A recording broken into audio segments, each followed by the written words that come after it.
Did you see the first issue of the magazine when it came out in October? I haven't looked at it yet. Okay. I have a big backlog of such things I need to look at. Sorry. That's okay. I'm just checking in to see if you have any context or if I need to provide context. So basically, it's an online journal, and the idea is that it's going out to English-speaking kinesiologists all over the place. And I've gotten the analytics back from the first issue now, so I know that it is being read like in the UK and Ireland and Italy and Australia and all over the place. So that's awesome. Nice. And the theme for this next issue that's coming out in January is about back to basics. And so I really wanted to write everything with sort of this idea of centering and grounding ourselves in our roots and in the basics of kinesiology and moving ahead from there, right? From this place of being really, really in it. So with that in mind, I'm just pulling up, I have a few questions that I'd put together for you. So in your opinion, what basic skills make somebody a good kinesiologist? Oh, basic skills. Well, for me, definitely what links most kinesiologists together is use of muscle testing. So muscle testing is the basic skill that you have to have. But to me, the most important thing about muscle testing is not so much that you technically know all the exact positions of every single muscle, but really it's more the attitude or the philosophy of self-responsibility. So even after all these years that I've been doing quite a bit of muscle testing, I don't consider myself the best muscle tester. A lot of times I do a muscle test and I'm still not totally sure of the results. And I ask the person, what did they feel? And for me, I don't think everyone in kinesiology totally follows that approach, but coming from a Touch for Health standpoint, that's actually the most important thing.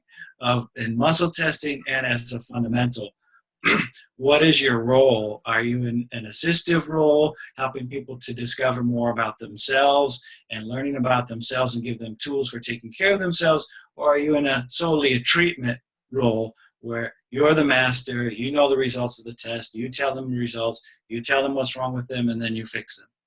Right. All right, sounds good. So kind of as a follow-up to that, then, in your opinion or to your way of thinking, what is the most underrated Touch for Health technique? Most underrated Touch for Health technique. Yeah. Hmm. What should people be using more than they are?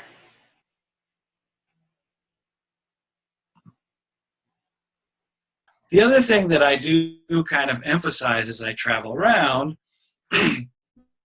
because I look for, well, where is some interest or where is some need that me, who kind of sticks to the basics of Touch for Health, can provide.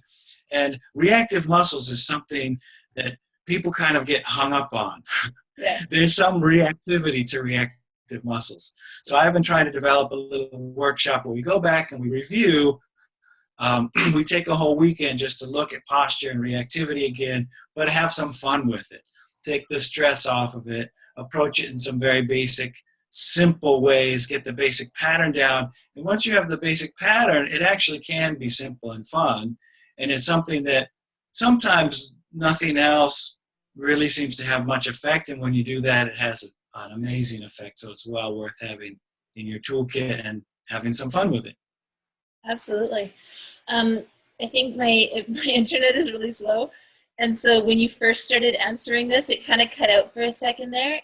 And so, did I catch that? Just the process of a 14 muscle balance. That is that what you said is the most important, or Yeah, for me, it's not necessarily underrated. A lot of people use it, and perhaps it's the thing that's actually most used from Touch for Health, most known from Touch for Health, that central concept. But it would be the thing I would most emphasize, that it's absolutely worth using. If that's all you know, you can do a lot. You can help a lot of people. absolutely okay. So then next, do you feel that Touch for Health is as relevant now as it was in the 70s, and why? Relevant. That's a very interesting question. Um, it depends on the country, where we are and which phase. My own country, as you may be aware, is going through a very, very interesting time. Yes. Um, in a way, in the 70s, things were a little bit more the natural spirit of the time, the attitude of the public, wanting to go back to nature in some way. Some people want to do things in a more natural way, where they're starting to realize that factory farming, although it created a lot of food for a lot of people, it had some downsides with the use of chemicals and so forth. So people wanted to take on the self-responsibility model and have tools for themselves. In a way, it was more natural, and there were more people who just naturally gravitated to it in the 70s when Touch for Health first came out. And it seems like a lot people have sort of shifted back to wanting to just rely on medicine to fix them. And they're always looking for the next drug and the next great miracle science, which can be wonderful. There are certainly a lot of miracle cures that it's a good thing they're around, because otherwise a lot of people wouldn't be around. But you're missing something when you don't take part in your own health care and look at your own lifestyle. And the other thing that goes with it, although there is kind of a return to that model, or people want to rely on that, at the same time, the need for simple, low-cost self-care tools is greater than ever. My father already recognized that there was a health crisis in the United States, and that kind of continued to develop around the world after the 70s. But that crisis that he recognized at that time is probably worse and in more countries than it was in the 70s. So, but people also have more of an awareness of it. Since the 70s, people are much more aware of the problems with the environment, of the problems with all the different contaminants that are in our food supply. So there's a greater need, there's a greater awareness. There's a little bit of more of a challenge for people to take it on today, because people don't want to take 15 or 20 minutes or half an hour out of their day for self-care. They're, on 30-second sound bites on their phone. They get their news and headlines only, and only from the source that's already producing the prepackaged information. Sorry, I'm going off on political. Back to kinesiology. But they're interwoven. They're interwoven, and the question does interweave them, because it is about how are these techniques they're old techniques, but at this point, right? They've been around for 40 years, and so how are these still relevant, and why haven't people taken it on the way that you would think they would have, right? Like, a drug that's been around for 40 years is a household name. Everybody knows them.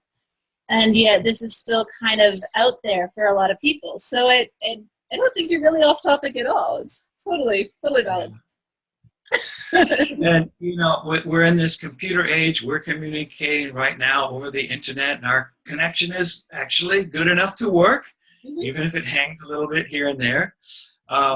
So we definitely have to move into this space, and I'm glad we're doing this interview, and we are moving into this space where it can be accessible all over the world instantly. And at the same time, the idea of touch is that human beings get together in real space, and they actually physically touch each other. So it's not one or the other. And for people who spend so much time in cyberspace and having virtual connections, as valuable as those might be, there is something that gets missed. And even back in the 70s, part of the purpose of Touch for Health was that people could reclaim the purpose of healthy touching, physical interaction between human beings. It's not only for sex or punishment, but because there are people who abuse touch for either of those reasons. Especially in the United States, we've kind of said, okay, there should be no touching to avoid any wrong touching. And, that's throwing the baby out with the bathwater. So having a system where we do a lot of touching of each other, but constantly with permission, constantly with safety, and with that just natural healing environment of human touch is something that's very needed. So in that sense, it's very relevant, even more relevant today with people seemingly more isolated. But we need to find the ways that we can initially give people some very small, quick things because they're used to small, quick things, and then lead them down to the path to where they can start to appreciate, yes, it's worth taking an hour or even two when I first start learning to balance 14 muscles because of all the benefits that come with it.